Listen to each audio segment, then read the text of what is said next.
चलिए classes start करें। Join hands, close your eyes and start. ओंकार।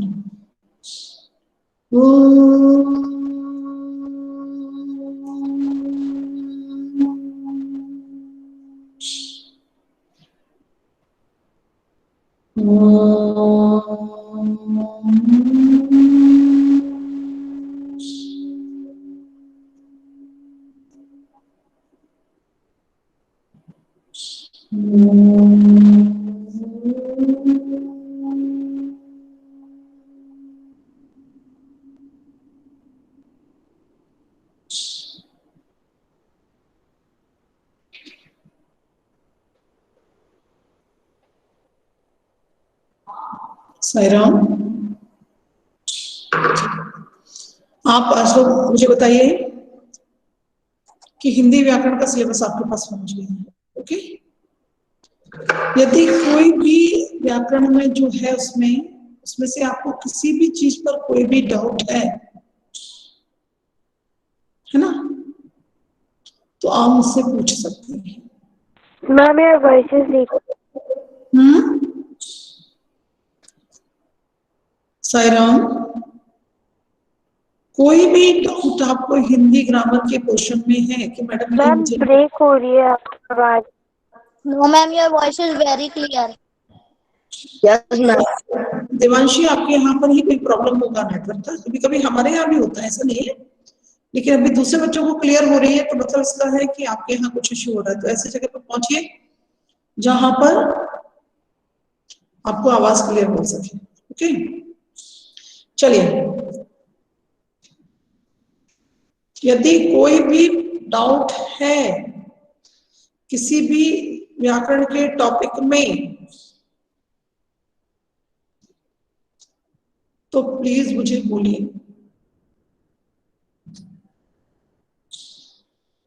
कोई डाउट नहीं?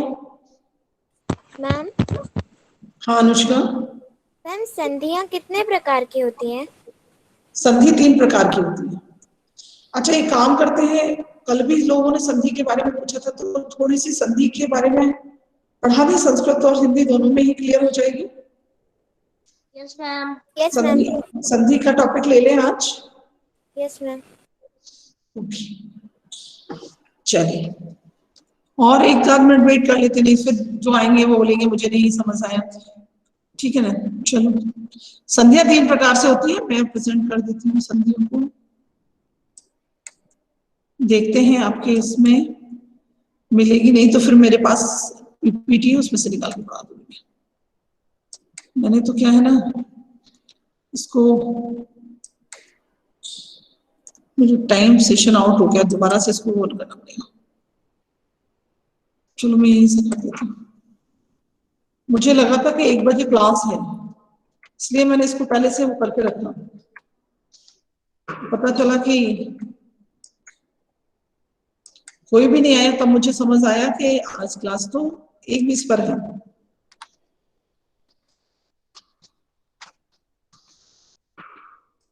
आप लोग संस्कृत में संधियां पढ़ना चाहेंगे? देखते हैं, संस्कृत की संधि पढ़नी चाहेंगे ना? ठीक है, कोई प्रॉब्लम नहीं है। संधि प्रकरण है क्या इसमें? चलिए, हम स्वर संधि ही पढ़ लेते हैं, जो अधिकतर आपके उसमें रहती हैं।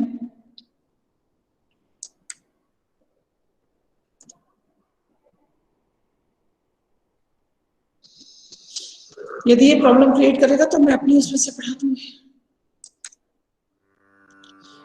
दिखाई दे रहा है आप लोगों को? इस वीडियो में हम स्वर संधि के बारे में पढ़ेंगे। साईराम, दिखाई दे रहा है आप लोगों को? Yes ma'am. Yes ma'am. Okay, चलिए स्टार्ट करते हैं स्वर संधि। देखिए, स्वर संधि में वो दिखाएंगे उसमें, लेकिन उससे पहले मैं आप लोगों को बताना चाहूंगा, संधि मतलब होता है जोड़। संधि का मुख्य अर्थ होता है जोड़। संधि में परस्पर 2 शब्दों का मेल होता है, आपस में। परस्पर माने आपस में 2 शब्दों का मेल होता है, और उनके पहले शब्द का आखिरी वर्ण और दूसरे शब्द का पहला वर्ण जब आपस में मिलते हैं तो उनमें परिवर्तन होता है, उसी परिवर्तन को हम संधि कहते हैं। आप पढ़ने जा रहे हो स्वर संधि, तो इसका मतलब ये है कि पहले शब्द का आखिरी वर्ण भी स्वर होगा और दूसरे शब्द का पहला वर्ण भी स्वर होगा। माने दो स्वरों के मिलने से जो परिवर्तन होता है वो होता है स्वर संधि। दो स्वरों के मिलने से जो परिवर्तन होता है उसे हम स्वर संधि कहते हैं। ठीक है, स्वर के फिर व्यंजन संधि क्या होता है? व्यंजन के साथ स्वर अथवा व्यंजन मिले, उनमें व्यंजन में जो परिवर्तन हो जाए वो व्यंजन संधि है। विसर्ग के साथ स्वर अथवा व्यंजन का मेल हो तो वो विसर्ग संधि है। तो सबसे पहले हम स्वर संधि पढ़ेंगे, हमने आपको हिंदी में भी पढ़ाई है स्वर संधि। स्वर संधि मतलब दो स्वरों का मेल। आपको चाहे याद आए, मैंने आपको बताया था कि अ मिलकर आ हो जाता है, ई मिलकर ई हो जाता है, ऊ मिलकर ऊ हो जाता है। ये हमने दीर्घ स्वर पढ़ा था इस तरीके का कुछ याद है? पढ़ा था।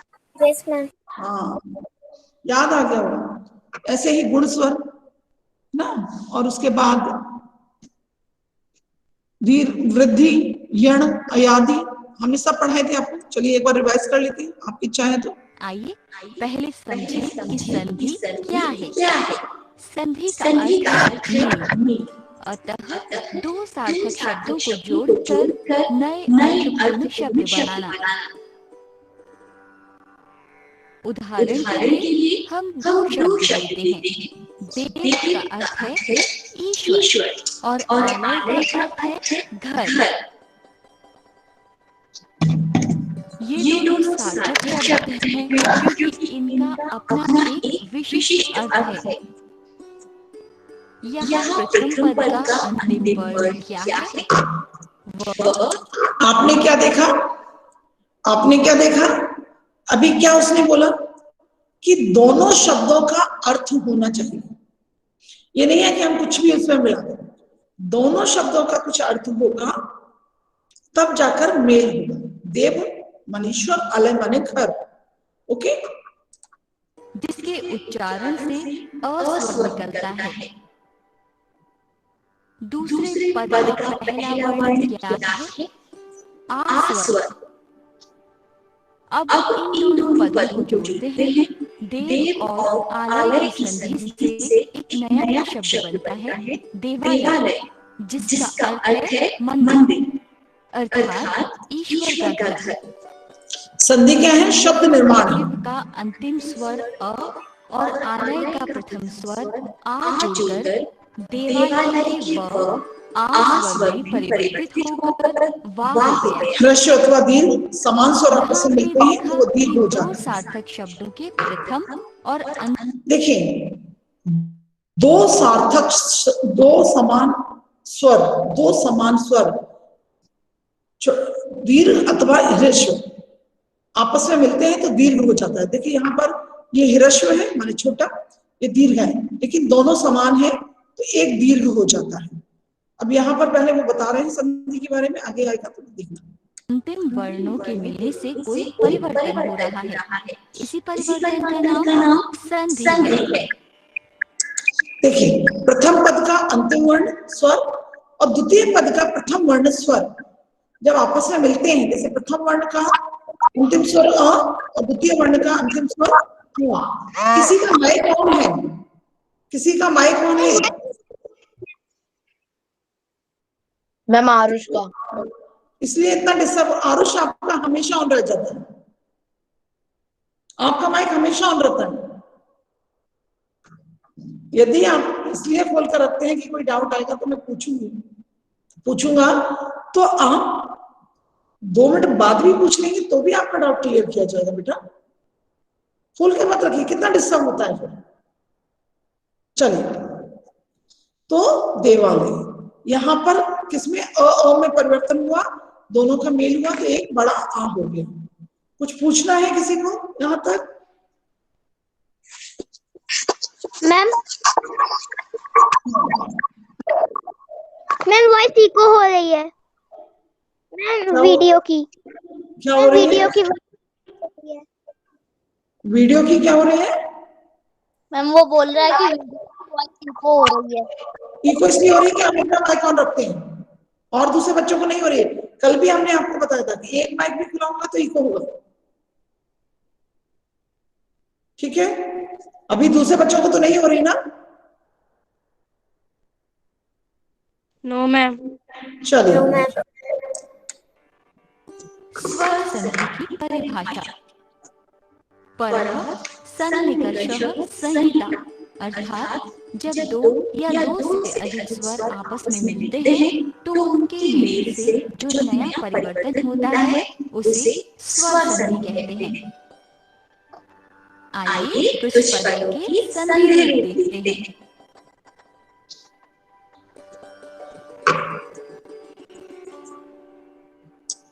चलो देखिए, अभी यहां पर इन्होंने क्या किया है, यहां पर देखिए अ मिलकर आ हो गया, राम प्लस अयन रामायण, यहां रा आ गया ना, इसलिए र ना जो है ण में बदल गया। तो राम प्लस अयन रामायण, यहाँ का अ और ये अ मिलकर आ हो गया। ओके, मुर प्लस अरि, अ इसमें भी अ है, ये भी अ है, हो गया मुरारी। धर्म प्लस आत्मा, अ मिलकर हो गया आ धर्मात्मा। ई मिलकर बड़ी ही हो जाएगी, या छोटी या बड़ी कोई भी समान स्वर होना चाहिए। तो नदी प्लस ईश नदीश, वर्षा प्लस ऋतु, आ और र मिलकर अर हो जाता है, आ और री मिलकर अर हो जाता है। अ और ई मिलकर अ के बाद यदि री आ जाए तो वो अर हो जाता है। र माने आधार, तो वर्षतु है ना। ये अभी आएगा, गुण स्वर पढ़ेंगे तभी ये उदाहरण आपको अच्छे से समझ में आए।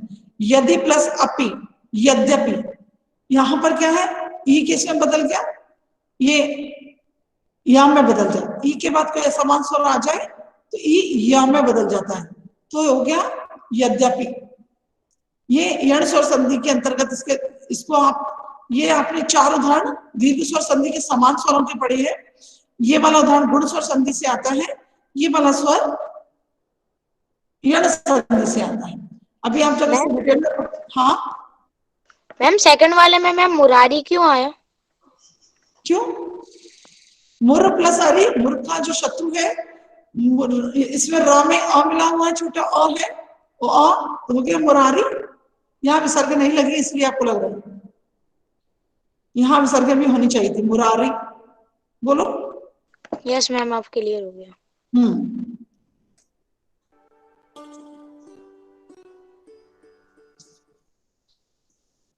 चलिए अगला देखिए। स्वर संधि के मुख्य 8 भेद है। दीर्घ संधि, ये हम पढ़ेंगे, गुण है, वृद्धि है आपके इसमें, यण है, अयादि है, बस यही तक। पूर्व रूप आप है आपके उसमें, और प्रकृति पूर्व रूप संधि के एक दो उदाहरण आपके में आए हैं, जैसे प्रातः काल अपि आया था। इस मीडिया में हम दीर्घ संधि, एक बार सुनो, पूर्व काल संधि में आपको हमने संधि में प्रातः काल अपि ऐसे अवग्रह बना हुआ है, अवग्रह पूर्व रूप स्वर संधि का होता है ना, और विसर्ग में भी होता है। तो चलिए यहाँ पर हम सबसे पहले दीर्घ स्वर संधि को पढ़ेंगे। वृद्धि संधि और यण संधि विस्तार से समझेंगे। सबसे पहले दीर्घ संधि को समझते हैं। आइए कुछ उदाहरण देखते हैं। दे धन अर्थः बराबर देवर्थः, साधु धन उक्ति बराबर साधुक्ति। आप देख रहे हैं कि छोटा और बड़ा समान स्वर मिलने पर बड़ा हो जाता है। पितृ धन ऋणम पितृणम, पितृणम। यहाँ प्रत्येक उदाहरण में प्रथम पद, देखिए यहाँ पर आप देख रहे हैं समान स्वर होते हैं, समान स्वर होने पर दीर्घ हो जाता है। समान स्वर, फिर समान स्वर में चाहे अ हो आ हो, ई उ हो ऊ हो, ई हो ई हो, री री कुछ भी हो, देखिए समान स्वर होना चाहिए, आ ई उ री। ये चार समान स्वर चाहे वो दीर्घ हो अथवा ह्रस्व, और उनके स्थान पर दीर्घ ही हो जाते हैं। ये सब ह्रस्व स्वर है, अ, ई, उ और री, ये सब ये नहीं, ये वाला नहीं, ये वाला, ये सब क्या है, ह्रस्व स्वर माने छोटे हैं, इन्हें मूल स्वर भी कहा जाता है। ठीक है, और इनसे यदि हम समान स्वर मिलाते हैं तो दीर्घ हो जाता है आ, उ, ई, री। री आपको ऐसे डबल हो जाती है नीचे। ठीक है मैम ये नदी में तो बड़ी की मात्रा लगी है, उसके नीचे लिखा छोटी। हाँ कोई बात नहीं, थोड़ी बहुत मिस्टेक हो जाती है, बड़ी की मात्रा, समान स्वर तो है, चाहे छोटा हो चाहे बड़ा हो। मैं लगातार आपको बोल रही हूँ ना कि समान स्वर होना चाहिए, चाहे वो छोटा हो या बड़ा हो, दोनों। यदि हम कह रहे हैं यहाँ पर दोनों बड़ा आ हो तो भी यहाँ बड़ा ई होगा, दोनों बड़ी ऊ हो तो भी बड़ा ऊ होगा, दोनों बड़ी ई हो तो भी बड़ी ई होगी। माने समान स्वर दो आपस में मिलते हैं तो उनका दीर्घ हो जाता है, इसे दीर्घ, दीर्घ माने बड़ा हो जाता है। अभी आएगा क्लियर, समझाएंगे यहाँ पर। और दूसरे पद का प्रथम वर्ण एक जैसा है, दोनों समान है, मिलाकर बना हुआ रूप उसी वर्ण का दीर्घ रूप है। इससे ज्ञात होता है दीर्घ संधि अकः सवर्णे दीर्घः, अर्थात उसी वर्ण को दीर्घ हो जाता है जब अ, आ, ई, उ, ऊ के साथ वही वर्ण आते हैं तो उनके स्थान पर आ, ई, उ, री हो जाता है। अब यहाँ पर री नहीं दिया, नहीं यहाँ पर री भी दे देना चाहिए था। अ, आ, ई, उ, री के साथ वही वर्ण आ जाए, समान वर्ण आ जाए तो उसके स्थान पे आ, ई, उ और री हो जाता है। अर्थात दो समान स्वर मिलकर एक दीर्घ स्वर हो जाता है। दीर्घ संधि देखिए यहाँ पर देखो कितने अच्छे से इसमें समझाया, ये यहाँ पर उसने बिल्कुल क्लियर कर दिया। अ के बाद अ आ जाए, अ के बाद अ आ जाए, मतलब कोई भी आए आगे, चाहे छोटा हो चाहे बड़ा हो, उसके बाद छोटा हो बड़ा हो कोई भी हो, लेकिन होगा आ। ई के बाद ई आ जाए तो ई होगा, उ के बाद उ आ जाए तो उ होगा, री के बाद री आ जाए तो री होगा। माने समान स्वर कोई भी आ जाए लेकिन होना क्या है, आ, ई, उ, री। चलिए देखते हैं, उदाहरण देंगे ये इस प्रकार है। उदाहरण, देव धन अर्थः बराबर देवार्थः, धन अ बराबर आ।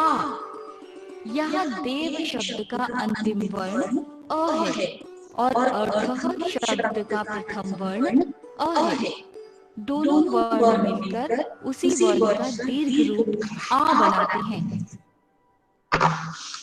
इसी तरह और उदाहरण हैं। देखिए अब यहाँ पर आ गया, यहाँ आ गया तो भी आ है, इधर आ गया, इधर अ है तो भी आ है। दोनों जगह छोटी ही है तो बड़ी होगी, दोनों जगह बड़ा आ है फिर भी बड़ा आ है। यहाँ पर छोटी ही है बड़ी ही है तो बड़ी है, यहाँ बड़ी ही है छोटी, मतलब मूल रूप से क्या हो रहा है, दीर्घ हो जाना है। समान स्वर होने पर दीर्घ हो जा रहा है। ये बात क्लियर हो गई दीर्घ स्वर संधि की? Sai Ram? Yes ma'am. Yes okay. Ma'am. अरे बाबा, स्वर संधि के मुख्य 8 भेद हैं। बहुत आगे निकल गया।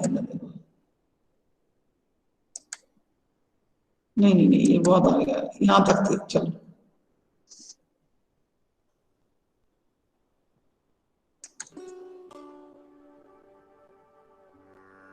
मही प्लस इंद्र, रजनी प्लस ईश रजनीश, भानु प्लस उदय भानुदय, भानु प्लस ऊर्जा भानुर्जा, बधु प्लस उत्सव बधुत्सव।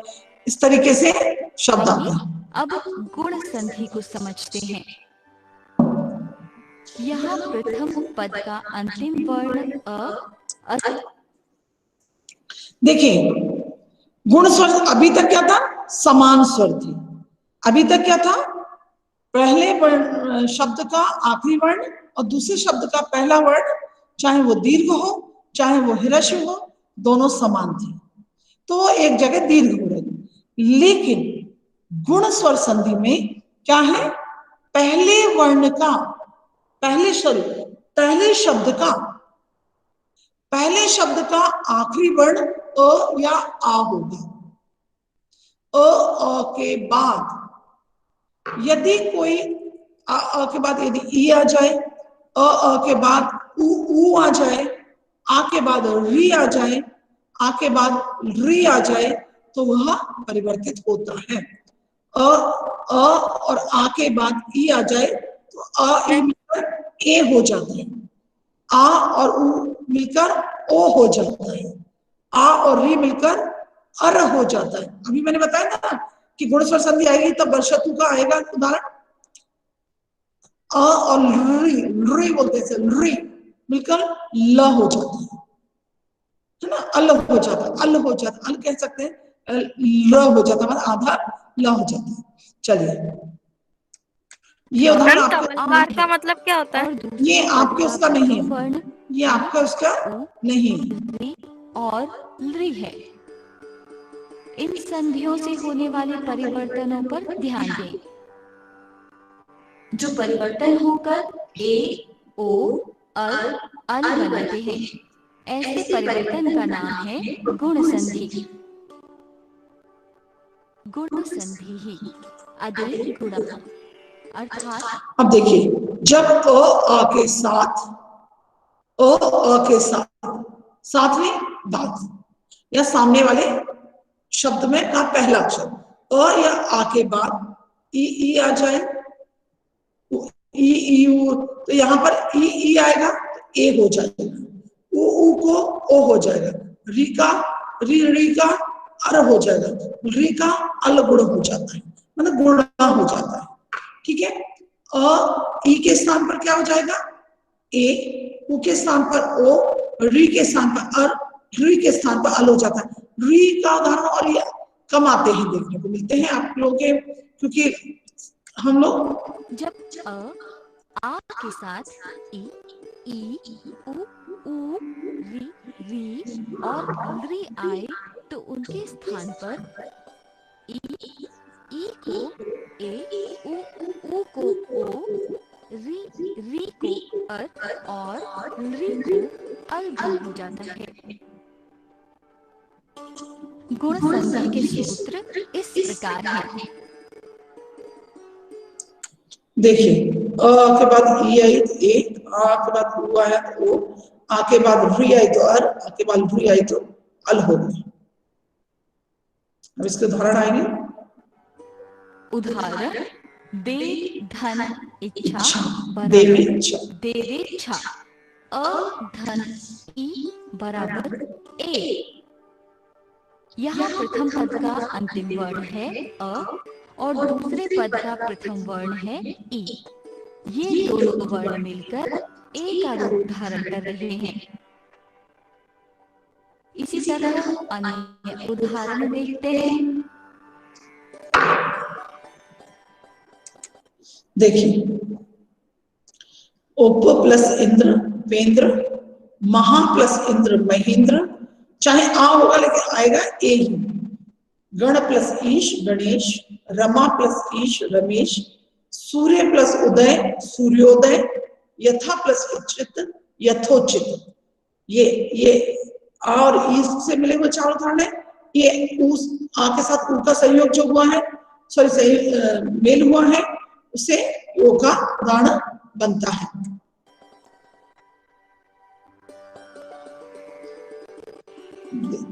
देव प्लस ऋषि देवर्षि, अर मतलब आ ऐसा मिल जाएगा और र हलंत है तो ऊपर चला जाएगा, रेश के रूप में ऊपर चला जाएगा। महाप्लस ऋषि महर्षि,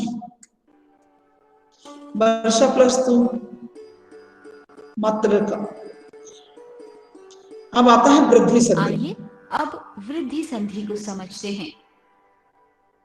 कुछ उदाहरणों को देखते हैं। अब देखिए, यहाँ पर सब जगह आ है। आ का अभी किससे मेल हो रहा था, ई से। आ का ई से मेल हुआ था तो ए बना था, लेकिन आ का ए के साथ मेल होगा तो आई हो जाएगा। आ के साथ ए का मेल होगा तो आई हो जाएगा। आ के साथ अभी ऊ मिला था तो ओ बना था। आ के साथ जब ऊ मिला था तब ओ बना था, लेकिन अब आ के साथ ओ का मेल होगा तो औ हो जाए। जैसे देवधन एव, देवेव, सदाधन ऐश्वर्य, सदेश्वर, जल प्लस ओघ, जलोघ, महा प्लस औषधि, महोषधि। यहाँ प्रथम पद का अंतिम वर्ण आ है और दूसरे पद का प्रथम पद ए, ओ, औ परिवर्तन होने पर औ हो जाता है। ऐसे परिवर्तन का नाम है वृद्धि संधि। वृद्धि संधि ही वृद्धि रेची, अर्थात अ या आ के बाद यदि ए या ओ आए तो ए के स्थान पर ए और ओ के स्थान पर औ हो जाता है। वृद्धि संधि के सूत्र इन दोनों उदाहरणों में हम देखते हैं कि प्रथम पद का अंतिम वर्ण अ और दूसरे पद का प्रथम वर्ण ए है। ये दोनों मिलकर ए का रूप धारण करते हैं। आइए ऐसे ही कुछ उदाहरणों को देखते हैं।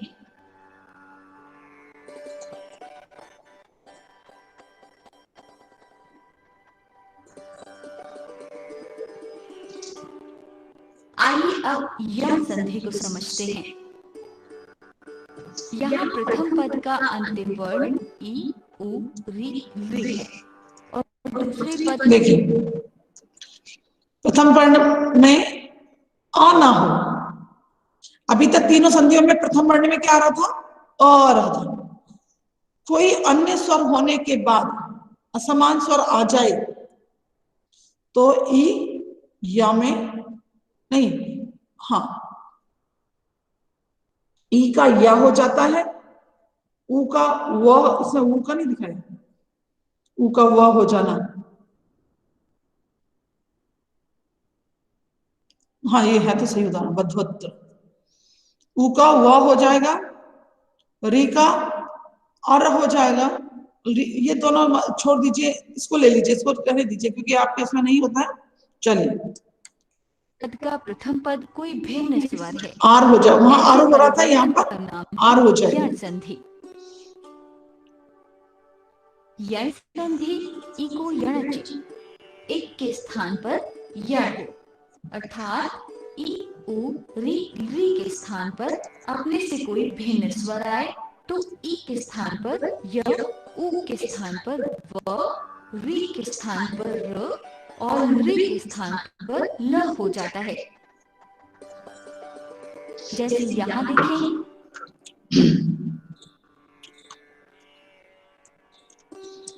एक सेकंड इसको पीछे लेते हैं। और री के स्थान पर ल हो जाता है। ये देखिए इति प्लस उक्ति, उदाहरण समझ लीजिए। इति प्लस उक्ति, इत्ता में से हमने ई को निकाला तो ता हलंत रह गया, ई का या हो गया, या में हमने ऊ मिलाया यू तो ता आधा हो गया इत्युक्ति। उदाहरण समझ में आया? उदाहरण समझ में आया? Sai Ram? Yes ma'am, yes ma'am. बता दीजिए। हाँ एक बार और बता रही हूँ। देखिए इति प्लस उक्ति, अब इति उक्ति में इसमें क्या बताया गया था? ई का या हो जाता है। जब हमने से इसमें से ता में से ई को निकाल लिया, स्वर को निकाल लिया तो ता कैसा हो गया? आधा हो गया, हलंत वाला हो गया। ठीक है, अब या भी हलंत है, या को हमने निकाला और या में हमने स्वर ऊ को मिलाया तो यू हो गया, यू। ठीक है, ई आधा ता, यू ती, ये त्युक्ति। अब आ जाते हैं बधु प्लस अत्र। ऊ का क्या होना है? वह हो जाना है, ऊ का वह हो जाना है तो आधा धा रह गया। इसमें से ऊ निकाला हमने तो आधा धा रह गया और ऊ बदल गया उआ में, उआ में ऊ भी आधा है, आ मिला तो वह पूरा हो गया, धा आधा रह गया। बद्धवत है ना। तो यहाँ पर क्योंकि ई के बाद ऊ की मात्रा आ गई थी तो यहाँ में यू की मात्रा लग गई।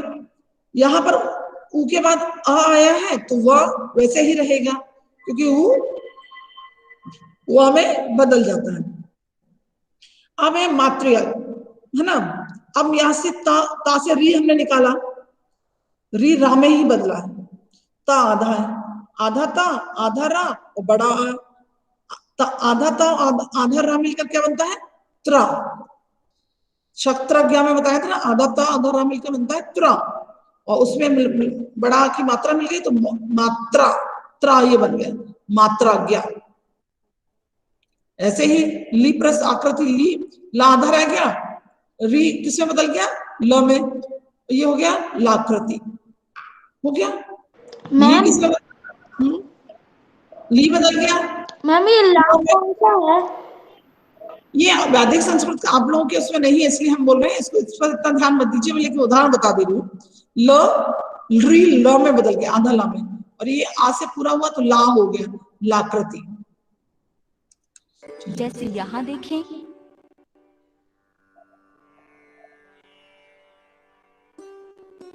यण संधि। देखो अ के बाद ई आए तो ए हो जाएगा, आ के बाद उ या उ में से आएगा, ये तो गलत दे दिया। आ के बाद ई आ जाए, ये तो गलत ही दे दिया है। ये गुण स्वर यण स्वर संधि के गुण स्वर संधि को रूप दे दिया, ये तो गुण स्वर संधि का दे दिया। अब मैं बता देती हूँ, यहां पर आ नहीं आएगा, आ को छोड़कर यहां से इसको यहां से वो कर दीजिए, यहां से प्लस इधर कर दीजिए। अ ई के बाद कोई भी असमान, इसको छोड़ दें, प्लस से पहले का छोड़ दें, यहां समझो सूत्र को। अ ई के बाद कोई भी असमान स्वर आता है तो ये ई और ई य में बदल जाता है, हलंत वाला य में। उ के बाद कोई असमान स्वर आता है तो उ व में बदल जाता है। री के बाद कोई भी असमान स्वर आता है तो री किसमें बदल जाती है? केवल र में, अर नहीं, र में बदलती है। री के बाद कोई भी असमान स्वर आता है तो वो ल में बदल जाता है। ठीक है, यहाँ पर थोड़ा सा ये सूत्र उन्होंने गुण स्वर के दे दिए। उदाहरणों को एक बार फिर ध्यान से देखें। देखो फिर से वही बताएंगे, इति प्लस आदि इत्यादि, ई के बाद आया है और ई के स्थान पर या हो गया तो आधा था और ई बदल गया या में और आ मिल गया तो या बड़ा हो गया तो हो गया इत्यादि। बधु प्लस आदि बधुआदि, है ना। तो ऊ किसमें बदला? व में। धा आधा रह गया, धा आधा है तो ये धा आधा है। वा बदला, ऊ बदला वा में तो वा के बाद स्वर आ गया आ तो वा हो गया तो बधवादी। ऊ के बाद आ गया तो ऊ वा हो गया। पित्राज्ञा वही फिर से री रा में बदल गया, ता और री मिलकर त्रा बना, ता और री मिलकर त्रा हो गया और आ मिल गया तो पित्राज्ञा। लिकारा ला री रा में बदला, उसके बाद स्वर आ गया तो ला कारा। ठीक है, इस तरीके से बनते हैं। आइए ऐसे ही कुछ अन्य उदाहरणों को देखते हैं। अब देखिए, यदि प्लस अपि जो आपके उसमें भी आया है, यद्यपि। अब यद्यपि में क्या है? ई बाहर निकाला हमने तो द आधा रह गया, ई बदल गया या द्य, द और या मिलकर द्य बनता है, द्य। यद्यपि इति प्लस वाच इत्वाच, या ता आधा रह गया, या में उ का स्वर मिल गया इत्वाच। अनु प्लस आया, ना आधा रह गया, उ में आ मिला, उ वा में बदला, उ अन्वय। सु प्लस आहा, सु सा आधा रह गया, उ बदल गया वा में, वा के पास उसे स्वर मिला आहा, आ तो हो गया स्वाहा। सु प्लस आगत स्वागत, यही इसका उदाहरण। मातृ प्लस अंश मात्रंश, है ना। ली प्लस आकारा लाकारा तो हमने देख लिया था। चलिए आगे देखते हैं। कक्षा अष्टमी के स्वर संधि के उदाहरण। विद्यार्थी देवालय महादेव धर्मात्मा सेवा तथापि अमही आउ ओ आ ई ए आ ई ए आ उ ओ आ उ ओ। मैम आ ए आई आ ए आई आ ओ औ आ ओ औ। आ ओ औ ई उ। मैम हाँ मैम पीछे एक वर्ड आया था गणेश, उसमें गण और ईश लिखा था, फिर वो गणेश कैसे हुआ? क्यों भैया बेटा, बताया नहीं था आ के बाद ई आएगा तो ए हो जाएगा। गुण स्वर संधि नहीं बताई थी? मैम मैं थोड़ा कंफ्यूज हो गया था तो। नहीं बेटा, ध्यान रखो, रिवीजन करो उसका। कंफ्यूज मत। आपकी स्क्रीन खो गई। क्या हो गई?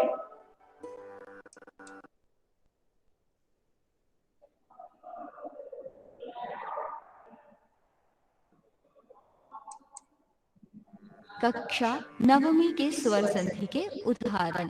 अच्छा, कक्षा नवमी में मत जाइए आप लोग, अगला उदाहरण अगला देख लेते हैं हम लोग, क्योंकि अभी हमने यण स्वर संधि पढ़ी, अयादि पढ़ेंगे, पूर्व रूप दो और पढ़ेंगे, तब हम जाकर क्लियर हो पाएंगे। स्वर संधि अभ्यास कक्षा 8। रेखांकित पदेषु संधि अथवा संधि नहीं नहीं, ये विग्रहं तो आप लोग नहीं प्रदत्त कर पाएंगे अभी आपके विकल्पेभ्यः लिए। शुद्धम उत्तरम चिनुत। रेखांकित पदों की नहीं संधि नहीं नहीं, इसको स्टॉप अथवा करो। संधि विग्रह दिए। इसमें ही क्या आना था आगे?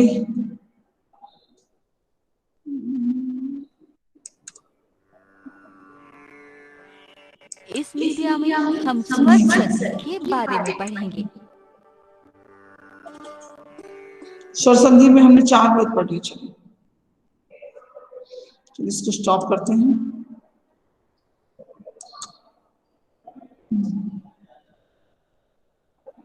अब बताइए, कंफ्यूज मत होइए, समान स्वर आते हैं उसकी जगह पर आ ई उ ए हो जाते हैं, ठीक है? आ के बाद ई आता है तो ए, आ के बाद उ आता है तो ओ, आ के बाद री आता है तो अर, ये आपका गुण स्वर में। आ के बाद ए आ जाए तो आई, आ के बाद ओ आ जाए तो औ, और आ के बाद री आ जाए तो अर हो जाता है। गुण स्वर हो गया, वृद्धि हो गया। यण स्वर में हमने पढ़ा आ को छोड़कर इधर आ नहीं आना चाहिए, पहले वर्ण में आ नहीं आना चाहिए, पहले वर्ण में आ नहीं होना चाहिए। आ को छोड़कर कोई भी स्वर आता है और उसके बाद कोई भी असमान स्वर आ जाता है, यदि ई आएगी और उसके बाद कोई असमान स्वर आ जाएगा तो उसका हो जाएगा य, ई या में बदल जाती है, उ ला में बदल जाता है, और री अर में बदल जाती है, र में बदल जाती है। ये आपके उदाहरण थे। अब बोलिए वैशाली, आपका मैम माइक ऑन क्यों? हिमांशु, आपका माइक ऑन क्यों ना? बोलिए। मैम समान स्वर क्या होता है? क्या होता है समान स्वर? क्या पढ़ा था अभी आपने? क्या पढ़ा था सबसे पहले? क्या पढ़ा था संधि में, वो बताओ आप। मैम मैंने देख नहीं पाई थी वीडियो, क्योंकि वो नेटवर्क नहीं, मेरा नेटवर्क खत्म हो गया था, तो मैंने हॉटस्पॉट लिया है अभी। तो एक काम करिएगा, जब ये वीडियो आपके पास पहुंचा तो दोबारा से देख लीजिए, ठीक है? चलिए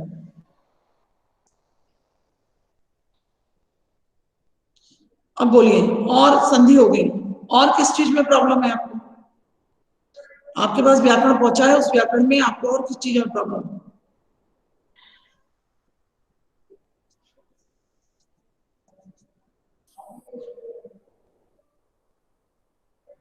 बोलो, तो नेक्स्ट टाइम में हम उसको ले लेंगे। एक बार और मैं यहाँ पर देखती हूँ संधि का कुछ और हो थोड़ा सा, तो मैं और एक है 2 4 5 मिनट हम उसको करा लेते हैं। मैम अपठित अवबोधनम क्या होता है?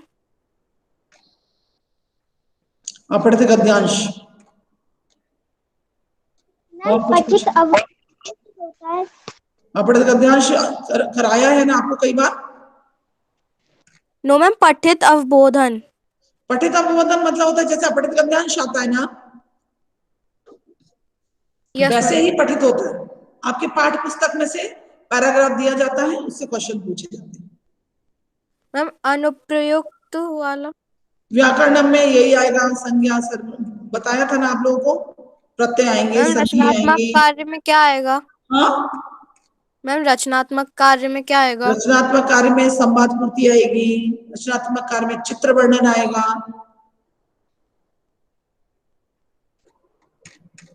और बोलिए, और कुछ पूछना है? देख रहे हैं आपके उसमें संधि आ जाए कहीं पर। मैम अनुनासिक आपने व्याकरण में दिया, मैम अनुनासिक क्या होते हैं? अनुनासिक ध्वनियां होती हैं, एक सेकंड। अंग आहा पढ़ा है आपने? मैम दुनिया। अंग आहा, आहा विसर्ग है, अंग। अनुनासिक ध्वनि, अनुस्वार और अनुनासिक। अनुस्वार मतलब आप बिंदु लगाते हैं, और अनुनासिक ध्वनि चंद्र बिंदु। अनुनासिक देखिए, अनुस्वार में चंद्र बिंदु। स्वर नाक से ही निकलता है, लेकिन अनुनासिक ध्वनि में स्वर नाक और मुख दोनों से ही होता है। जैसे उदाहरण के तौर पर देख लीजिए, हंस, हंस, तो क्या देख रहे हैं आप? नाक से हंस, हंस, हंस, मतलब चंद्र बिंदु। समझ में आ गया ना? अनुनासिक ध्वनि होती है। और पूछिए। मैम विराम चिन्ह बता दीजिए।